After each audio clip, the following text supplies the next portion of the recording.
Comrade Chair, comrades, it's a fantastic pleasure to be speaking here for the fourth time at the Durham Miners Gala. Fantastic as well that old Cav Thatcher is dead and I'm speaking here rotting underneath. And you know, my good mate Ricky Tomlinson said about the old bill, they can't count. Well, they never can count. I feel sorry for Len McCluskey. If they bring the same copper to investigate the Falkirk by-election, they've got no chance of calculating what took place up there. Because the reality is this, brothers and sisters, all these banners that have been marching down here today with the slogans on them, unity is strength, fellowship of life, solidarity, are not just bits of words that we use over rhetoric, it's things that we've learned over 150 years. You see, over 100 years ago, when this Durham Miners Gala was operating, this organisation, the Durham Miners, with my union, was affiliated to the Liberal Party. We was affiliated to the Liberal Party because we believed that the Liberal Party was the party for workers. But we broke with the Liberals, and a party of Labour was set up over 100 years ago. You know, Keir Hardie, on those banners that people praise, went into the Scottish coalfields and he was told that he was a splitter. He had stones thrown at him. They said that he should stay in the Liberal Party and turn the Liberal Party into a party of what they wanted. Well, brothers and sisters, what trade unions do in their own organisations a matter for them. But we got expelled from the Labour Party 8 years ago for one reason and one reason only. That we decided to give money to MPs that wanted to fight for working people, and we was fed up of giving money to MPs that was putting the boot into working people with a red rosette on. When Thatcher died, I thought for a sudden her ghost to come back this week. All of a sudden, Tony Blair popped up on the TV. They wheeled him out. How low can you get to talk about Blair coming up there, a liar, coming onto the TV and telling us what's best for working men and working women? Someone said to me, would you feel safe with Tony Blair? I'll feel more safe with a telephone box with a boa constrictor than I would with him. And the reality is simple regarding what's taking place, is that we need policies out there that support working men and working women. When we talk about struggle, we have to recognise the fact about what struggle takes place. You know, struggle's not just about the ballot box. Struggle's about winning the hearts and minds of people. You see, Nelson Mandela, that fantastic leader in South Africa, for over 24 years, while he remained in prison, could have come out and bended his knee. They asked him just to come out and say he was against what the ANC was doing and he would be released. But you see, Mandela understood that while he remained in prison, he wasn't the prisoner. The real prisoners was the South African apartheid government, who he got publicity for to say what was taking place about wrongs and rights of someone for the colour of your skin. Now the reality is, brothers and sisters, is that the Labour Party, the Liberals and the Tories, their policies are near enough identical. I challenge anyone to tell me, do they support privatisation, all three of them? And they do. Do they support keeping the anti-trade union laws? They do. Do they support illegal wars around the world? They do.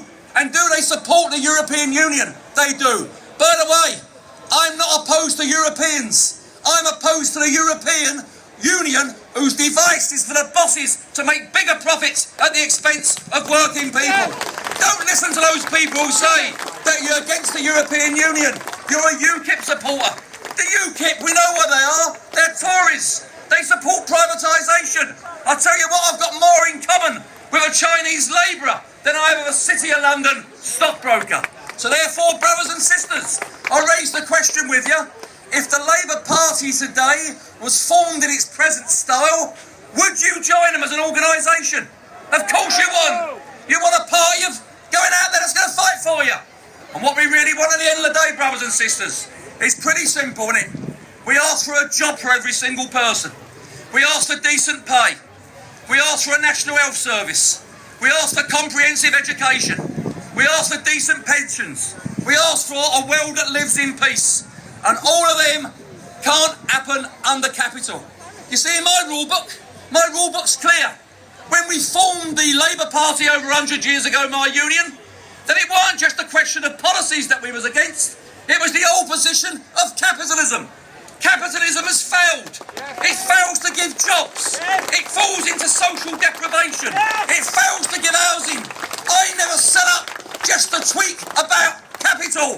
I want to smash capitalism and every rotten thing that it stands for. Therefore, brothers and sisters, today, my members in Churchill Cleaners on poverty pay go into a 2-week strike, battling for pay and conditions. Yes, we've got some great Labour MPs, and I'll be on the doorstep for my mate John McDonnell, knocking on the door for him when he's up for election. But where's the rest of them? Where's the rest of them by the side of you? They say there's nothing they can do, that austerity's here to stay. Well, of course there's something to do. It ain't unusual about nationalisation. Nationalisation was a Tory concept originally. Thatcher, in 1970s, when she was the industry minister, she nationalised Rolls-Royce. Oldest trick in the book. You bring a company in, you give it tax from the people, and you give it back to your friends in the city. Why is it that we only can talk about nationalisation of companies that are going bankrupt? If you can bring the lame ducks in, let's bring the white swans back. The banks, the insurance companies, and the commanding heights of society to use that money for the benefit of people. So therefore, brothers and sisters, my position's absolutely clear. My position, my union is absolutely clear, that we want a party of Labour. The reality is, this ain't going to stop about opting into the Labour Party. The Tories will now put on the agenda that you're going to have to opt into any political fund whatsoever, because they don't want you to have no political representation. Just like the banner down the road with an advocate on the front. When miners years ago couldn't read and write, they employed an advocate to speak on their behalf. Then they become representatives of themselves and then become a union. Therefore, we want a party that's going to roll its sleeves up in Parliament and an organised militant trade union in the workplace that's going to fight for working people. The attacks on Len McCluskey this week is an absolute disgrace. Don't feel paranoid, Len. He won't even speak on the platform with me, never mind just attacking you. To say that you're going to bring a copper in and you're part of the family, have a row with your missus and bring the police in, I've never known anything like it in my life. But meetings like this, brothers and sisters, this is what it's all about. Meetings like this give us the reaffirm our commitment to the belief, to what we stand for, industrial trade unionism, for what we stand for. And I'll tell you what we stand for, brothers and sisters. We stand for a concept which is called socialism. I'm proud to be a socialist, and I'm proud to be a militant, and I'm proud to be on the side of working men and working women.